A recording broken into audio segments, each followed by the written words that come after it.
சிலருக்கு பார்த்தீங்கன்னா நிறையா ஆடட் சால்ட் எடுத்துக்குவாங்க. ஆடட் சால்ட்னா என்னென்னு பார்த்தீங்கன்னா, இப்போ தயிர் சாதத்துக்கு உப்பு போட்டுக்கிறோம், ஊறுகாய் சேர்த்திக்கிறோம், வடகம் சேர்த்திக்கிறோம்.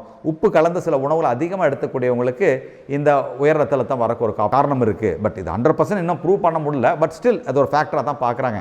டயட்ரி சோடியம், அதே மாதிரி பொட்டாசியம் குறைவாக இருக்கக்கூடிய உணவு எடுத்துக்கிட்டாலும் வர்றதுக்கான வாய்ப்பு இருக்குது. ஒன்ஸ் அகைன் இது பார்த்தீங்கன்னா ஒரு அண்டர் ரிசர்ச். இருதயத்தில் பாதிப்பு ஏற்படும். குறிப்பாக பார்த்தீங்கன்னா இந்த மாரடைப்பு நோய்க்கு மிக முக்கியமான காரணம் பார்த்தீங்கன்னா இந்த ஹை பிபி.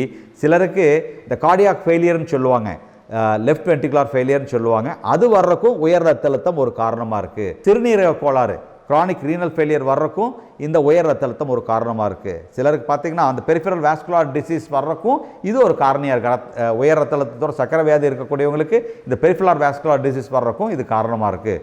ஸோ உடம்புல இருக்கக்கூடிய எல்லா உறுப்புகளையும் இது பாதிக்கிறதுனால இந்த பிரச்சனையை நல்ல விதமாக நம்ம கையாளணுங்க.